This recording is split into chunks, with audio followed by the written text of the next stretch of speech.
नमस्ते दोस्तों, इस बुद्ध कहानी में आप सभी का स्वागत है।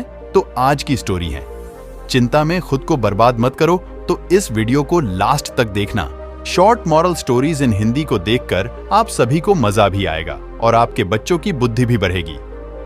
तो देर न करते हुए चलिए कहानी में आगे बढ़ते हैं और short moral stories in Hindi की पूरी कहानी देखते हैं। ये बात उन दिनों की है जब बुद्धा मरवन में अपना समय व्यतीत कर रहे थे। इस समय तक बुद्धि की प्रसिद्धि दूर दूर तक फैल चुकी थी।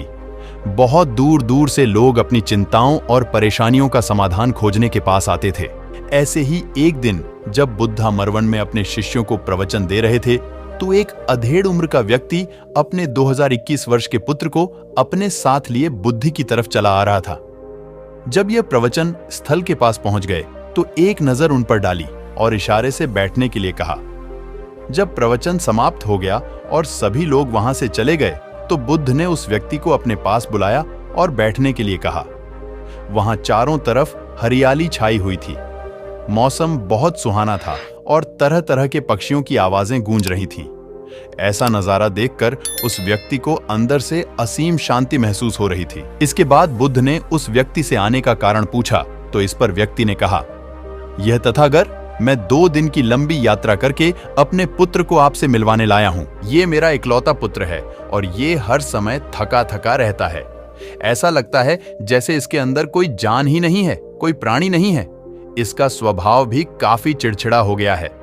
अगर हम इससे कुछ भी कहते हैं तो यह हमारी छोटी छोटी बातों पर गुस्सा हो जाता है। इसके देखने की क्षमता भी उम्र से पहले ही कमजोर हो गई है और इसके बाल भी सफेद पड़ने लगे हैं। इतनी कम उम्र में इतनी बड़ी उम्र का लगना मुझे तो कुछ समझ नहीं आ रहा। किसके साथ हो? क्या रहा है तथागत? मैं अपने पुत्र के स्वास्थ्य को लेकर बहुत चिंतित हूं। जब मैं अपने पुत्र को वैद्य जी के पास लेकर गया तो उन्होंने कुछ औषधि दी और कहा, अपने पुत्र को तनाव कम लेने के लिए कहो। वो अपने दिमाग में बहुत अधिक तनाव लेता है, इसलिए उसकी ऐसी हालत हो गई है। लेकिन मुझे उनके बहुत समझाने के बाद भी तनाव का मतलब समझ नहीं आया। मुझे नहीं पता कि तनाव होता क्या है, यह किन कारणों से आता है और उसे कैसे अपने पुत्र के दिमाग से निकालूं। लेकिन मुझे सबसे पहले तो यह समझना है कि तनाव होता क्या है। इसीलिए तथागत, मैं आपके पास आया हूं। कृपया आप मेरी समस्या का समाधान कीजिए। यह सुन बुद्ध उसके पुत्र को बड़े ध्यान से देखते हैं। उसके चेहरे को देखते हैं, उसकी आंखों को देखते हैं और फिर उसके हाथों की नब्ज को भी देखते हैं। यह सारी विधि करने के पश्चात बुद्ध उस व्यक्ति से कहते हैं, तनाव लेना तो कोई नहीं चाहता, लेकिन फिर भी यह तनाव लोगों के दिमाग को दीमक की तरह पकड़ लेता है और व्यक्ति जान भी नहीं पाता कि वह तनाव में जी रहा है। लेकिन अगर व्यक्ति तनाव के कारणों को अच्छे से समझ लेता है और तनाव के बारे में कोई ऐसा पैमाना बना लेता है जिससे वह जान सके कि वह कितने तनाव में है, तो वह इस समस्या का समाधान भी खोज सकता है। सबसे पहले तो तुम ये समझो कि तनाव होता क्या है।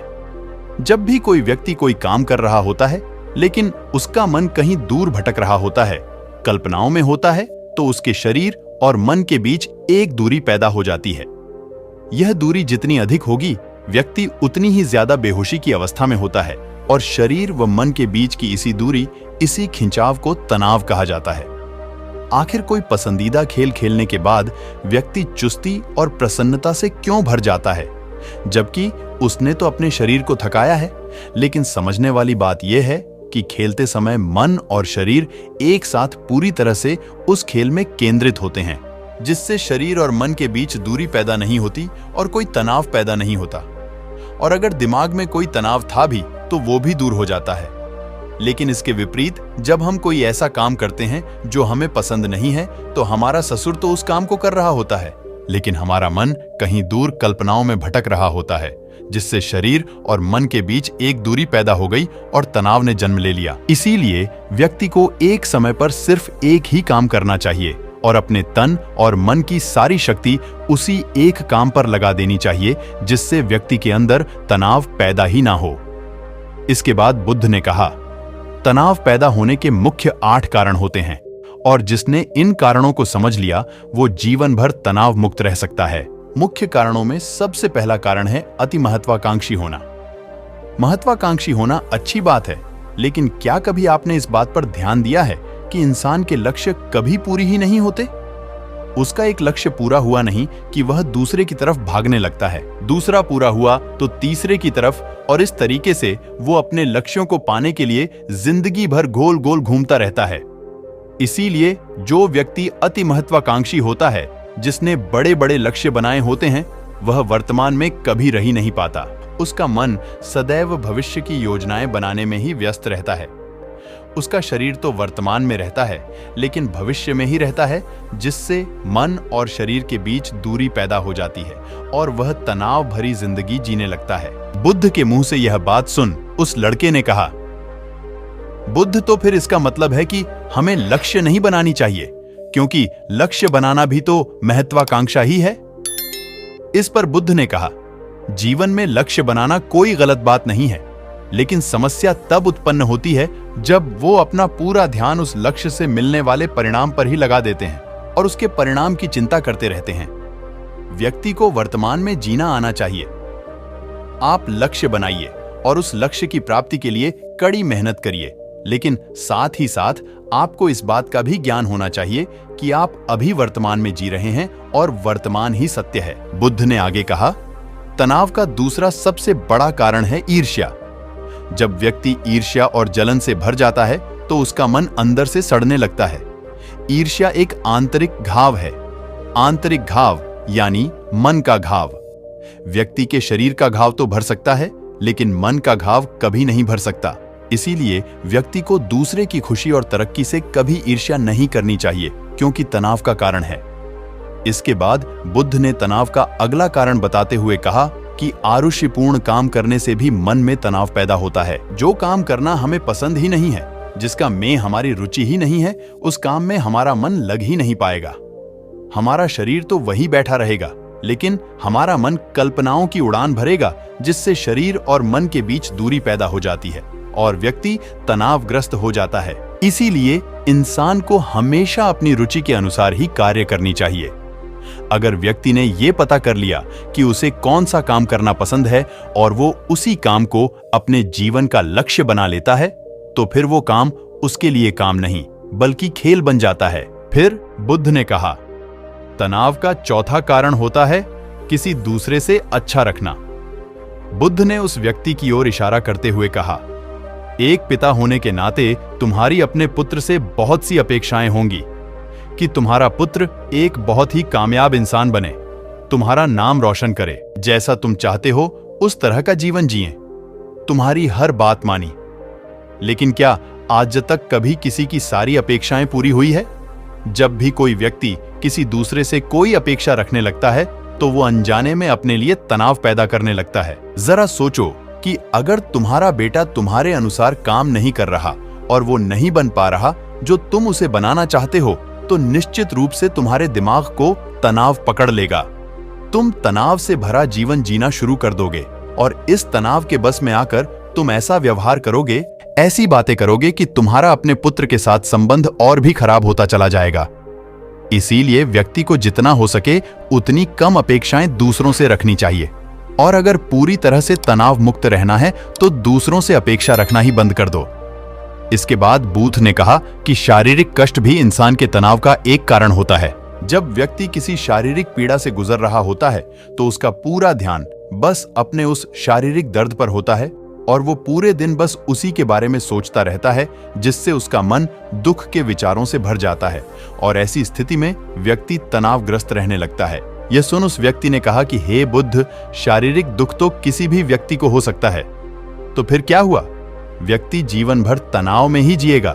इसका जवाब देते हुए बुद्ध ने कहा कि इंसान को यह बात समझनी चाहिए कि हमारा जीवन दुखों का आधार है। जैसे जैसे हमारा जीवन आगे बढ़ता है, इसमें दुख आते हैं, बीमारियां आती है और फिर अंत में मृत्यु भी आती है। तो बीमारियां इंसान के जीवन का अभिन्न अंग है, कोई इनसे बच नहीं सकता।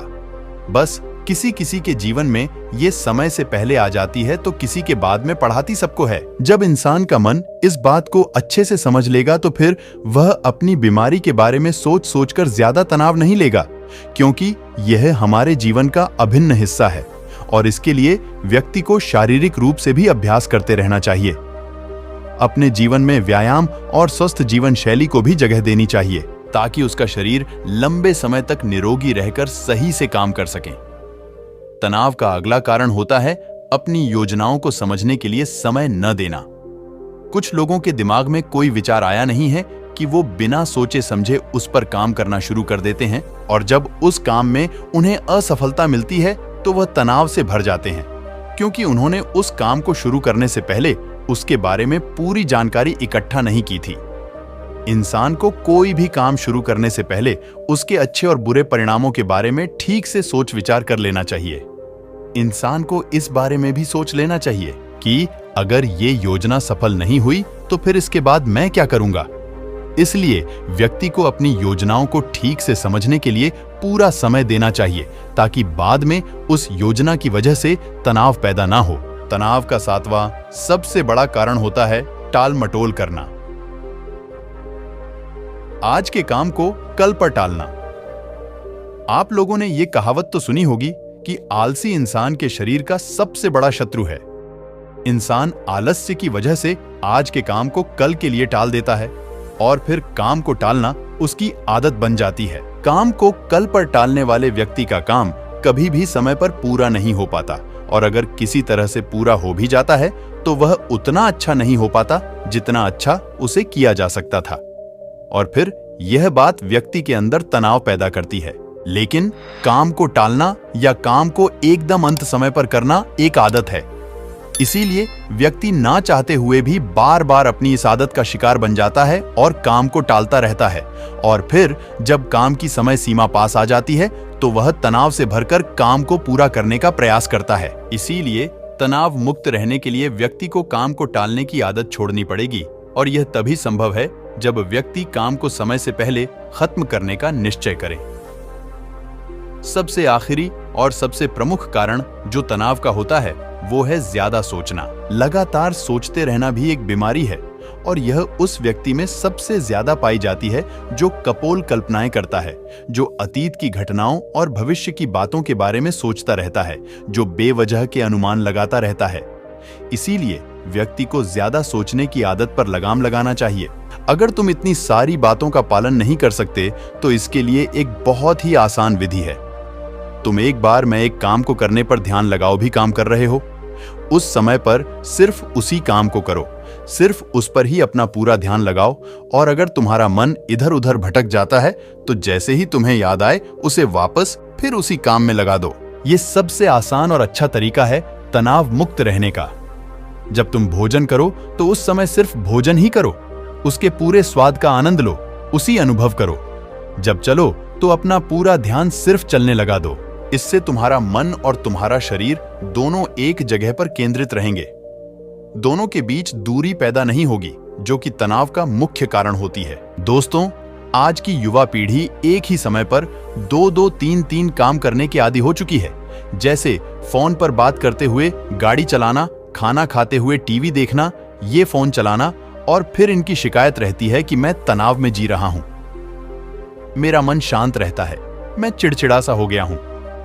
जब कोई व्यक्ति एक ही समय पर 3-3 काम करेगा तो तनाव पैदा होना तो स्वाभाविक है, क्योंकि दिमाग तो एक समय पर पूरा ध्यान लगाकर सिर्फ एक ही काम कर सकता है। पूर्ण रूप से एक ही समय पर 2 कामों पर ध्यान कभी नहीं लग सकता। इसीलिए जहां तक संभव हो सके एक समय पर सिर्फ एक ही काम करने का प्रयास करें, वो भी पूरे ध्यान के साथ। दोस्तों, आशा करता हूं कि आपको इस स्टोरी से काफी कुछ सीखने को मिला होगा। धन्यवाद आपका कीमती समय देने के लिए। धन्यवाद। आपको कहानी पसंद आई हो तो वीडियो को लाइक करना और ऐसे ही कहानी के लिए चैनल को सब्सक्राइब करना। तो जय हिंद, जय भारत।